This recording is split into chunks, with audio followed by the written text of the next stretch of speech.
देखिएगा, ध्यान से सुनिएगा। हिंदी की बात करें तो आपको पता है कि हिंदी को 5 उपभाषाओं में बाँटा गया है। 5 उपभाषा कौन-कौन से हैं? स्पष्ट रूप से आप देखिए, एक होता है पूर्वी पूर्वी हिंदी, पश्चिमी हिंदी, राजस्थानी हिंदी, बिहारी हिंदी और पहाड़ी हिंदी। ये 5 उपभाषाएँ हैं, ठीक है? तो हिंदी को 5 उपभाषा और 17 बोली में बाँटा गया है।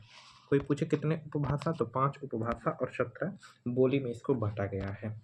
कभी-कभी 17 ना ऑप्शन में दे तो बोली की संख्या 18 लगाते हैं। वैसे क्वेश्चन में पूछा ही नहीं जाता है, बड़ा विवादित प्रश्न है, ठीक है?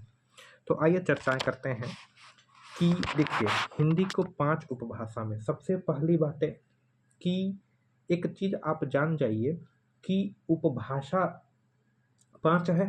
5 उपभाषा के अंतर्गत कई बोलियाँ हैं। जैसे हम बात करें कि हिंदी की जो 5 उपभाषा जिनमें हम सबसे पहली हम पढ़ते हैं पूर्वी हिंदी। सबसे पहला हम पढ़ते हैं पूर्वी हिंदी। देखिए, पूर्वी हिंदी के अंतर्गत 3 बोली आती है। याद करने का तरीका है ए, बी और सी।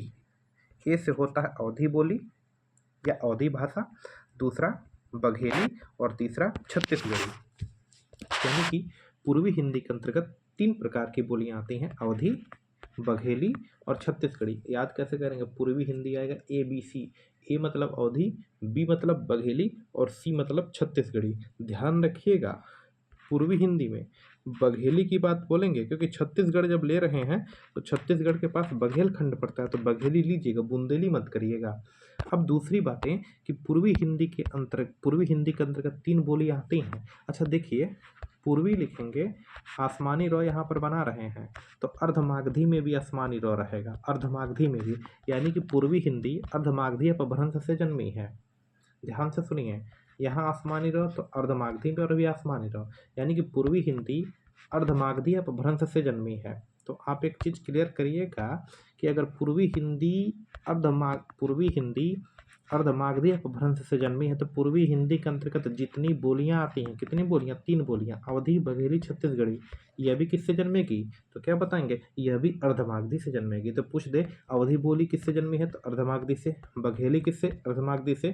और छत्तीसगढ़ी किस अपभ्रंश से जन्मी है? तो यह भी बताएंगे अर्धमागधी से, क्योंकि पूर्वी के अंतर्गत 3 बोली। तो अगर पूर्वी अर्धमागधी है तो इसकी बोलियां भी अर्धमागधी के अंतर्गत आएंगे। क्लियर है? चलिए नेक्स्ट है पश्चिमी हिंदी।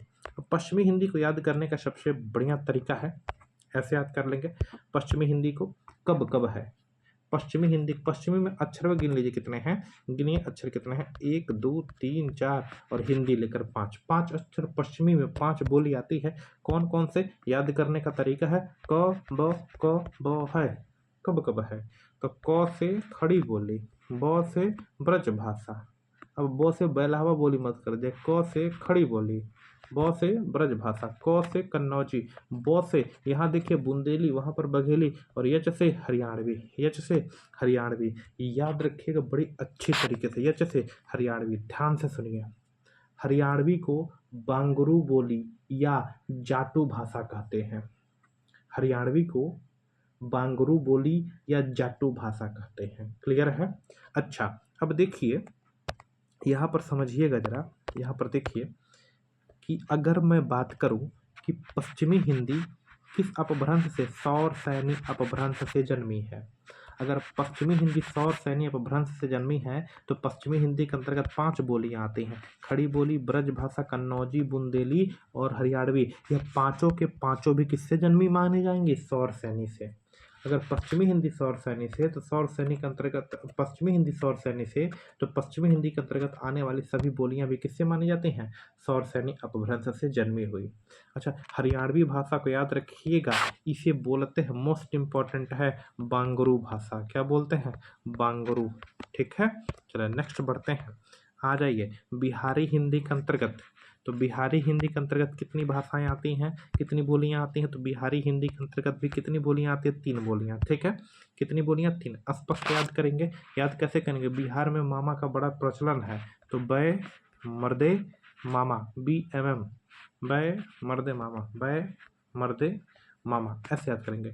बी से बिहार की बात है, बी से भोजपुरी, यम से म्यम से मैथिली और यम से मगही, यम से मगही। क्लियर है? क्लियर है। तो देखेंगे बिहारी हिंदी के अंदर कितनी बोलियां? 3 बोलियां। कौन कौन से? बी से बै मर्दे मामा, बी से भोजपुरी, मगही और मैथिली। अच्छा, बिहारी बात है तो बिहार को पहले मगध राजवंश के क्षेत्र में माना जाता था। तो बिहारी, अब बिहारी बोली किस अपभ्रंश से जन्मी है? मागधी अपभ्रंश से। किससे? मागधी अपभ्रंश से। तो आप बताइए भाई कि बिहारी अगर मागधी अपभ्रंश से जन्मी है तो बिहारी के अंतर्गत भोजपुरी हो गया, मगही हो गया, चाहे मैथिली हो गया, यह भी सब किससे जन्मी माने जाएंगे? मगही अपभ्रंश से। किससे? मागही अपभ्रंश से। क्लियर है? क्लियर। अच्छा, एक क्वेश्चन कभी कभी आता है कि जो मैथिली है, बिहार के अंतर्गत जो मैथिली है वो किस लिपि में लिखी जाती है? तो तिरुहता लिपि में। किस लिपि में? तिरुहता लिपि में लिखी जाती है। नेक्स्ट, अगला आ जाइए। नेक्स्ट है राजस्थानी हिंदी। मोस्ट इंपॉर्टेंट है, इसको क्लियर कर लें। राजस्थानी हिंदी, तो राजस्थानी हिंदी के अंतर्गत 4 बोलियां आती हैं। अच्छा, कौन कौन से? मेवाती, मालवी, जयपुरी और मारवाड़ी। याद कैसे करेंगे? सुनिएगा। उत्तर में मेवा खाया, दक्षिण में माल बनाया, पूरब में जय, पश्चिम में मार, पूरब में जय, पश्चिम में मार। ऐसे याद करेंगे। उत्तर में मेवा खाया, दक्षिण में माल बनाया, पूरब में जय तो पश्चिम में मार, पूरब में जय हो गया तो पश्चिम में क्या हो गया? मार हो गया, है ना। ऐसे याद करेंगे। फिर याद करिए।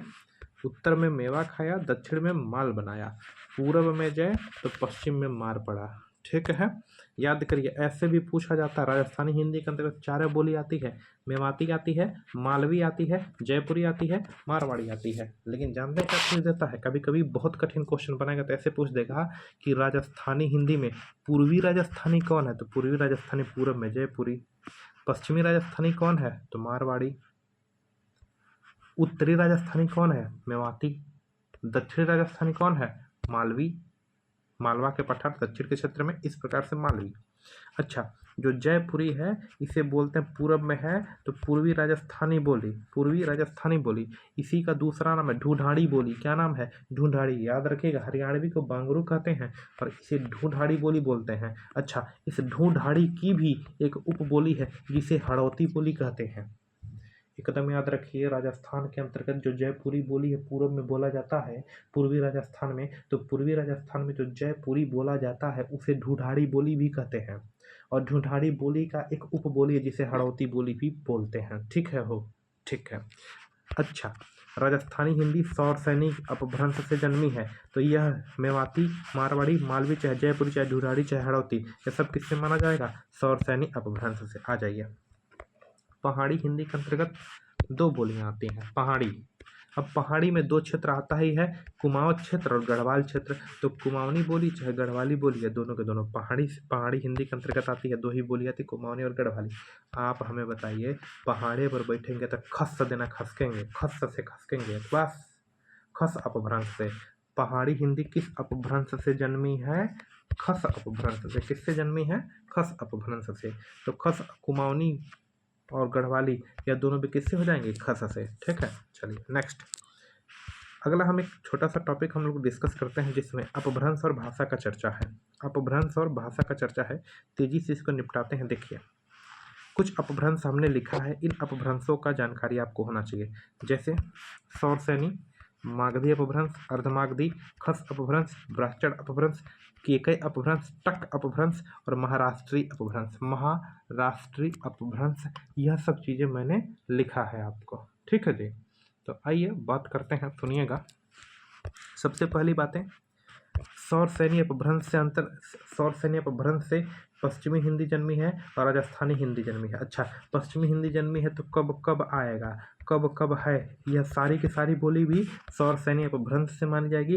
राजस्थानी हिंदी तो चारों, उत्तर में मेवा, दक्षिण में माल, पूरब में जय, पश्चिम में मार। यानी कि जयपुरी, देखिएगा, जयपुरी हो गया चाहे मालवी हो गया। राजस्थानी हिंदी के अंतर्गत 4 बोलियां हैं और पश्चिमी हिंदी के अंतर्गत 5 बोलियां हैं। ये चारों और पांचों बोली भी किसके अंतर्गत मानी जाएगी? सौरसैनी अपभ्रंश के अंतर्गत मानी जाएगी। क्लियर है? समझ रहे हैं? देख लीजिए एक बार, सौरसैनी अपभ्रंश से पश्चिमी हिंदी और राजस्थानी हिंदी बोली जाती है। पश्चिमी हिंदी और राजस्थानी हिंदी बोली जाती है। तो पश्चिमी हिंदी के अंतर्गत 5 बोलियां भी सौर सैनिक का औलाद होगा और राजस्थानी हिंदी के अंतर्गत 4 बोलियां भी सौर सैनिक का औलाद होगा। इस चीज़ को याद रखेंगे। अगला है मागधी। मागधी अपभ्रंश, अच्छा मगध क्षेत्र, मगध राजगृह मगध, तो मगध बिहार के क्षेत्र में आता था। तो बाबू मागधी अपभ्रंश से कौन सी हिंदी? बिहारी हिंदी। अगर बिहारी हिंदी तो बिहारी के 3 हिंदियाँ भी बोली जाएगी, ये 3 बोली भी मगधी, मैथिली और भोजपुरी। ठीक है जी। आगे इधर देखिए अर्धमागधी, तो ऊपर अर्ध में ऊपर आसमानी र, तो पूर्वी में ऊपर आसमानी र। अर्धमागधी से पूर्वी हिंदी, और पूर्वी हिंदी में कौन कौन सी? ABC, अवधी, बघेली, छत्तीसगढ़ी। जी आगे खस अपभ्रंश, खस पहाड़ी पर बैठेंगे खस से देना गिरेंगे, खस से देना, तो पहाड़ी हिंदी खस अपभ्रंश, कुमाऊनी और गढ़वाली। अच्छा इधर देखिए ब्राचड़ अपभ्रंश से आई है सिंधी। देखिएगा ब्राचड़ अपभ्रंश से कौन सी बोली जन्मी है? सिंधी। ब्राचड़ अपभ्रंश से कौन सी बोली जन्मी है? सिंधी। याद कैसे करेंगे? SBI, ऐसे याद रख लीजिए, SBI। जानते हैं SBI? अरे आपका बैंक है महाराज, थोड़ा सा समझाते हैं। देखिएगा SBI ऐसे याद रखिए, सिंधी ब्राचड़ से आई, सिंधी ब्राचड़ से आई, सिंधी ब्राचड़ से आई। SBI सिंधी ब्राचड़ से आई, यानी कि सिंधी भाषा किस अपभ्रंश से? ब्राचड़ से आई है। इस चीज को आप याद रखेंगे भाई। ठीक है आगे बढ़ते हैं। आगे देखिए नेक्स्ट देखिए आगे हो गया। नेक्स्ट है केकय अपभ्रंश। याद रखिएगा केकय अपभ्रंश से एक भाषा जन्मी है जिसका नाम है लहदा भाषा। कौन सा भाषा? लहदा भाषा। और मैं आपको बता दूं मोस्ट इम्पोर्टेंट है, यह लहदा भाषा पैसाची अपभ्रंश से माना जाता है। याद रखिएगा, सुनिए, जो लहदा भाषा है यह पैसाची अपभ्रंश से भी माना जाता। जो लहदा भाषा है यह पैसाची अपभ्रंश से भी माना जाता। जो लहदा भाषा है केकय अपभ्रंश तो कहिएगा, लेकिन केकय पेपर में पूछा नहीं जाता है। पूछा जाता है कि लहदा भाषा किस अपभ्रंश से जन्मा है, तो पैसाची। क्या बोलेंगे? पैसाची। रेड से लिख देते हैं, किस क्या बोलेंगे? पैसाची। क्या बोलेंगे बच्चों? पैसाची अपभ्रंश से। ठीक है, पैसाची अपभ्रंश से लहदा। या यूँ पूछे पैसाची अपभ्रंश से कौन जन्मा है, तो उत्तर क्या बताएंगे? लहदा। केकय पूछे तो भी करेंगे, लेकिन केकय आया नहीं है पेपर में, पैसाची आता है इसका। ठीक है नेक्स्ट आगे देखिए पंजाबी भाषा किस अपभ्रंश से जन्मी है? टक अपभ्रंश से। टक किससे जन्मी है? टक अपभ्रंश से। किससे जन्मी? टक। याद कैसे करेंगे कि जो भी पंजाबी लोग होते हैं उनका टकला नहीं दिखता है, टक नहीं दिखता है। याद ऐसे रख लीजिएगा। अगर पंजाबी और लहदा यह दोनों के दोनों कहना चाहें, अगर टक और यह कैके न दिया हो तो दोनों के दोनों पैसाची अपभ्रंश से माना जाता है। कई बार पूछा था पंजाबी को किस लिपि में लिखा जाता, तो गुरुमुखी लिपि में, गुरुमुखी लिपि में। नेक्स्ट महाराष्ट्री भाषा किस अपभ्रंश से, तो भाई साहब महाराष्ट्री अपभ्रंश से क्या जन्मी है? मराठी। बातें खत्म है, तो बताना ही नहीं है। महाराष्ट्री से क्या जन्मी है? मराठी। नेक्स्ट विश्व हिंदी सम्मेलन से क्वेश्चन पूछा जाता है और मुश्किल से 3-4 लाइन है, याद रखेंगे।